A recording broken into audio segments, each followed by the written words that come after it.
Hello, everyone. In today's lecture, we're going to talk about bilingual acquisition. So if you recall from when we did the lecture on language acquisition, focusing on first language acquisition, some of the takeaways were that the best time to learn a language, your first language, is in the first few years of life, when you're young, prior to the critical period, and that all kids, no matter what language they learn, they go through the same stages of language acquisition, but they don't go through those stages at the same ages. So there is variation in there.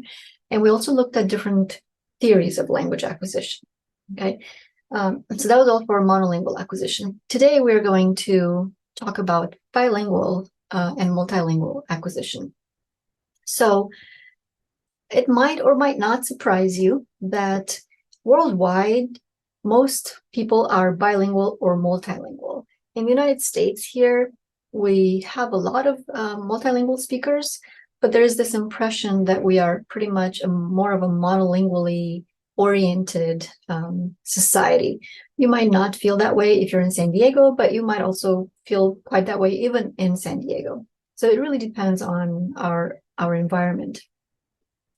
So what we are going to be asking about is who is bilingual. So you can take a moment to think about that question. Who is bilingual? What does it take for someone to be called bilingual? And what about multilingual? Now, I'm going to use these terms. So I'm primarily going to say bilingual, but sometimes it can mean multilingual. So if anyone speaks more than two languages, they're multilingual. But for simplicity, we just say bilingual. Okay. So who is bilingual? What does it take? Some people say that in order to be considered bilingual, you have to have equal knowledge of both languages and to be like a balanced bilingual, almost like two monolinguals in one head. But that's not really how bilingualism works. For our purposes in this class, we are going to define bilingualism, someone who is bilingual, as someone able to hold a conversation with a monolingual speaker in two different languages. And it doesn't have to be perfect. So heritage speakers are bilingual, even when their heritage language is not perfect like that of a native speaker. That's why we said there's a lot of range of variation. But because they can hold a conversation, they can function in that language, they're still bilingual. So proficiency, so your level of competence and proficiency in two or more languages depends on a number of factors. One of them being the age at which an individual is exposed to their second or third or whatever number of languages that they speak. So were they exposed to multiple languages from birth? Were they exposed when they begin formal schooling, like when they started kindergarten? So maybe they learned one language at home till age 5, and then when they went to school, they started learning another language as well. Was it as teens in high school when you start having to take a foreign language, like in the United States? Was it as an adult? So the age of acquisition really has a huge impact on the level of proficiency that one can attain. Also, the sociolinguistic context really matters for each language that they're exposed to. So is the language the majority? Is there like a majority-minority relationship in those languages? What is the role of the language in the community and the larger society? So for example, in some societies, there's what's called diglossia. There are two language codes, and each of them have distinct functions, and they're used for different purposes in the same community. What if the language is only spoken at home? There's a large community that also speaks that language, then that individual might have more support. So if you think of Spanish in San Diego County, for example, there are a lot of Spanish speakers in San Diego County compared to Spanish speakers in other counties, let's say, more like in other parts of the country. Or there are more Spanish speakers in San Diego County than Romanian speakers. So a heritage speaker of Spanish learning Spanish at home and speaking Spanish at home has a lot more opportunities to use their Spanish in the larger community, and therefore has more support and could maintain that language better. So if we compare that to speaking a different language at home that doesn't have a lot of speakers in the community, like let's say Croatian, there may not be that much of an opportunity for those speakers to practice and maintain their home language. So all of those are important factors in how well a bilingual speaker will be able to learn their language. There are different types of bilingualism. One is called simultaneous. It's also known as bilingual first language acquisition, BFLA. Okay, and that's learning two languages from birth or starting before the age of 3. So if someone starts learning 2 or more languages before age 3, that's called simultaneous bilingualism, simultaneous acquisition. Another type of bilingualism is sequential, when you're learning the languages in sequence. Okay, so L1, first language, followed by L2, second language. And then you can add L3 and so on. And within sequential bilingualism, some are early sequential learners, where the L2 is learned still in childhood, but after age 3, or late learners, late sequential acquirers, where the L2 is acquired past the critical period, and that's called just second language learning. Okay, so adolescents and adults are late sequential acquirers. Okay. So how does language acquisition proceed, and what needs to happen when someone is learning 2 languages at once? So with simultaneous or bilingual first language acquisition. So those children must acquire 2 systems, one, for each of their languages. So they have to acquire the phonetics, phonology, morphology, syntax, semantics, grammatics of each of their languages.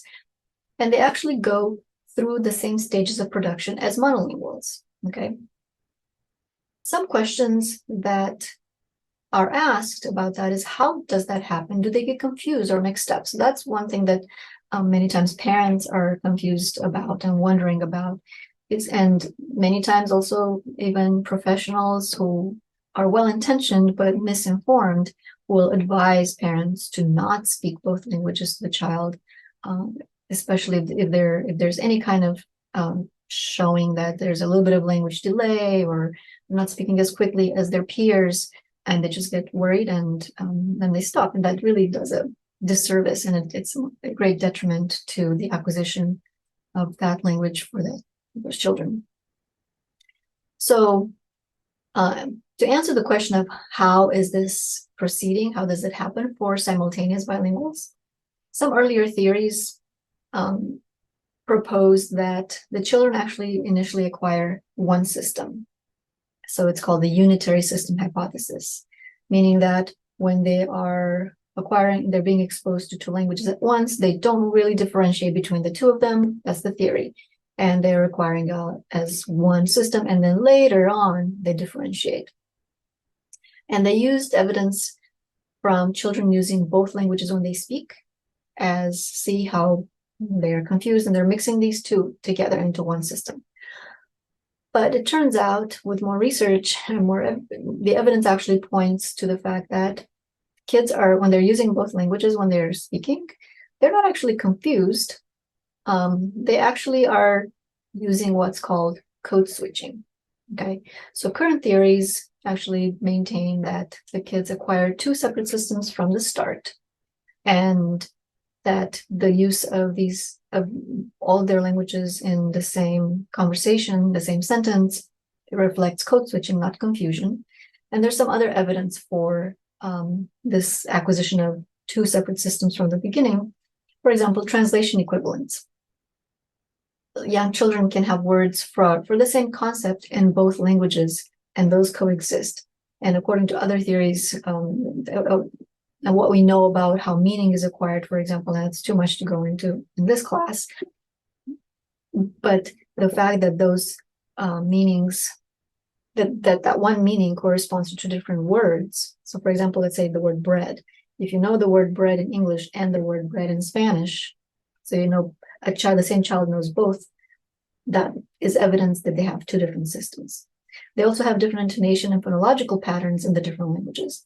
So here's an example actually from my daughter when she was younger. And you can hear how she's aware of 2 different systems in the phonology. Let me just play this recording. Daddy? Eric. ¿Cómo te llamas? No, Erika. ¿Qué es disponibilidad? ¿Cómo te llamas? Eric.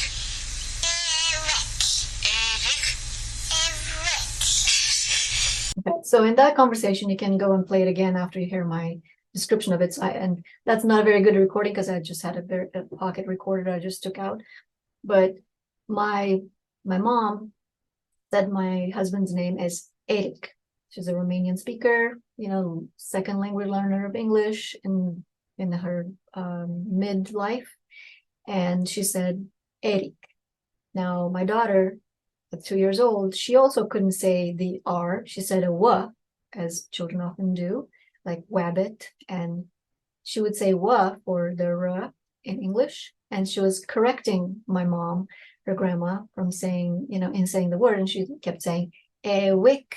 And my mom kept saying Eric. So that's evidence that she can hear the distinction between those two systems. In this other audio that I have, I'm talking to her about how my husband was saying this particular word in trying to say a word in Romanian. My husband doesn't speak Romanian. So we have a conversation about how do you say this word and how does daddy say this word. Right? So you'll be able to hear the difference in the pronunciation. And the word is just the equivalent of like cunning or cheeky or something like that. Tu e șmechere. Dar daddy cum spune? Daddy poate să spune șmechere? Da. Cum spune el? Șmechere. Cum spune mai spune dad? Șmechere. Și tu cum spui? Șmechere. So you probably hear at the end when she says smekera versus smekera, and she emphasizes where the distinction is. So again, you can see that the child has developed two different systems, one for each language. Okay, so what are some factors that play a role in bilingual acquisition, in simultaneous bilingual acquisition? So one, of course, is the language that the kids hear, the language of the parents or caregivers, the richness of the linguistic context and the topics. So you have to talk about a range of topics, human interaction versus learning from TV, and the amount of input. So some researchers say that you need to have at least 25% input in one language for it to be acquired. And of course, also the language of the community. Is it a non-official home language that has community support? Is it a non-official home language, but with community support? Like I said earlier about having a lot of speakers in the community and other places to opportunities to use the language versus the very restricted environment of the home only. And also the motivation of the caregivers and the motivation of the learner. Those also play an important role as well.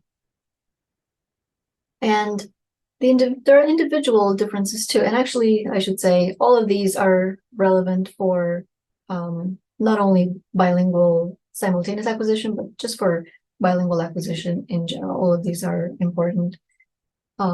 So in individual, when it comes to individual differences, in bilingual first language acquisition, so BFLA, bilingual first language, of course, the home environment and the amount of input matters. Like I said in the previous slide, minimum of 25% of input is important. The status of the language, again, minority, majority language, dominant language or not, and the attitude towards the language, the attitude of the caregivers, the attitude of the community, but in this case, also the attitude of the individual towards the language that they are speaking and that they're learning, and their own personality. Are they more of a risk taker, or are they very shy and kind of cautious before using their language? For second language acquisition, what some of the factors that matter are the nature of the first language. So are you learning, if you speak English and you learn another Germanic language, that might be helpful. If you speak English and are trying to learn, let's say, Korean, which are very different typologically, so they have very different structure, very different grammar, and that could be more difficult. Also, of course, the age of acquisition, as we talked before, for BFLA, age doesn't really come into play that much because if it's within the first 3 years, they're considered bilingual simultaneous. Motivation, how motivated is the individual. Also, working memory is important for second language acquisition, the ability to having good working memory skills and the context in which that learning is taking place. Is it learning through immersion? Like, are you in the community, in the country where that language is spoken? Are you learning it at school? Do you need to use the language? Or do you not need to use language? So if you're learning, I came here as an exchange student, and I learned English in Romania in school, but outside of school, I didn't have opportunities to practice it there. But then I came here and then I was immersed in it. And that really propelled my acquisition a lot because I needed to use the language. Okay. So again, it's important to note that it's not the same when you're learning learning two languages at once versus learning sequentially is not the same. And the L1 is acquired, okay? And L2 is learned because you're learning it actively as an adult, unless it's bilingual first language acquisition in which you have two L1s essentially. Okay. So how is learning a second language as an adult different from learning your L1? Again, we go back to that critical period hypothesis. So often it's claimed that older learners are not as successful at learning another language as younger learners because they're past the critical period, after puberty. However, as I mentioned before, it's not really clear what age that is. There doesn't seem to be like a specific cutoff, but it's more of a scale, right? So the older you get, it seems to be more difficult. Although there are exceptions too. So there are what we call exceptional language learners that can learn multiple languages without that much difficulty. And however, the one area that seems to be the most vulnerable, so the least likely to achieve native-like competency, is in the pronunciation. Another difference between learning an L2 as an adult and learning an L1 is this affective filter. So, when kids are little, they're just learning their L1, they're just learning their language. But as we get older, as teenagers and adults, we become much more self-conscious, and we may be more hesitant to produce sounds in a language that we're not familiar with, especially in front of other students. Like if you're learning a second language in school and you have to produce, we might be shy and not take as much risk, right? And it's not necessarily just embarrassment or shyness, but also it can be affected by your levels of stress or maybe lack of motivation. Maybe you're taking a language class because you have to and you're just not that motivated. That affects your ability to actually learn the language because you have this affective filter that you're filtering your learning through, essentially, right? And there's research that shows that if you have more of an intrinsic motivation, you're really interested in it, the learning can be much smoother and can happen more quickly. Other factors are that simply when you're a kid, you're just taking in the language. You don't have many responsibilities, if any, right? And you're just learning language, learning all kinds of new things. Adults, if you're learning a second language, you don't have all day to just devote to language learning, right? So you might have an hour a day or 2 hours if you're lucky. And instruction takes place in a classroom often with non-realistic input. And the emphasis in many formal instruction classes, it's on form, not on communication. So, I've started learning Korean on my own and, learning through apps and such. After learning for a while, I still could not go to someone and just beyond hello, have a basic kind of small talk conversation, because I could say there is a cat on the table, or I'm ready to order food, but that's not what you say when you just first meet someone, right? That's not realistic and real life in conversation that you would learn in a naturalistic setting. So that also makes it different from L1. Okay. When it comes to heritage speakers are bilinguals. And just like other bilinguals, they are a group that's highly heterogeneous. So it means that they vary greatly in their range of proficiency and also in the ways in which they acquired their heritage language and their dominant language. So some heritage speakers are bilingual first language acquirers.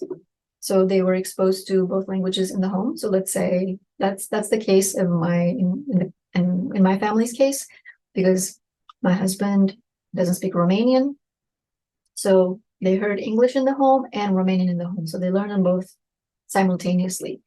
But of course, English became dominant and they're heritage speakers of Romanian. Some are sequential. So imagine that you have a family that has a child, and and both parents or caregivers, they speak just one language in the home, the heritage language, but at age 3 or 4 or 5, they go to school. And then they start learning the other language, right?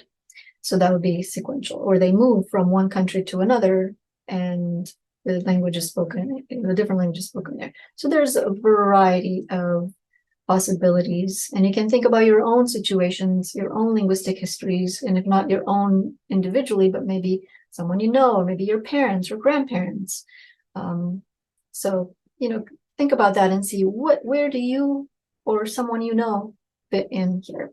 There are many different ways in which heritage language speakers have been introduced to their heritage language, just like as I was already kind of alluding to. So when did they start being exposed to the heritage language and their dominant language? So from birth or later when they started school? How much exposure do they have? So do they use the heritage language only for a small amount of time? Do they spend most of their time at school? Are there any social stigmas against the heritage language or the dominant language? Are they viewed as, you should not speak this language because of various reasons, depending on the society that you live in? The parental attitudes towards the heritage language or towards the dominant language, because that would influence whether the parents are going to speak the language or how much they're going to push for speaking the language or not. Are they going to be insistent? So parental characteristics too are important, because some parents insist on speaking the home language, the heritage language, and other parents don't insist on it. Are there other speakers in the community with which you can then practice and use that language with? How many speakers there are in the community? And if the language ends up being actually removed from the linguistic environment. So like if the language, let's say someone grew up for the first few years of their life in one country, like this, there have been studies with Korean heritage speakers, for example, who were then adopted into like an English speaking family. And then the heritage language was just completely removed, right? What happens to that heritage language? Will they be able to still recover some of it? Will they remember it? It all depends on the age and if they have opportunities later. When they relearn it later, what will happen? So there are lots and lots of questions to think about. Okay, so I hope that this kind of just gave you an overview of the complexities around bilingual acquisition and also all the factors that play a role in heritage language acquisition. And I also encourage you to consider, as I said, your own situation or the situation of someone that you know and see where they or you might fit in here. In general, there are lots of benefits of bilingualism. This video I'm posting for you to watch separately. Some of the benefits of bilingualism and multilingualism that we want to mention are that, those are going to be on the other slide, but it might surprise you that up until not that long ago, there used to be these myths and beliefs that being bilingual was actually a detriment, and that was bad for individuals, bad for society. And that kids were confused and it created strife, and that they just weren't learning either language well. It turns out that we know a lot better now, and monolinguals and bilinguals are no more or less intelligent. So the level of intelligence is no different. On average, bilingual kids start to talk a little bit later, so meaning that they're exposed to the same to two languages at the same time, but they're within normal range, and they catch up by age 5 on vocabulary size, for example, as we know this from Polinsky and from other research as well. And you have to think about it. There's only so much time in a day. There's only so much we can learn in a day.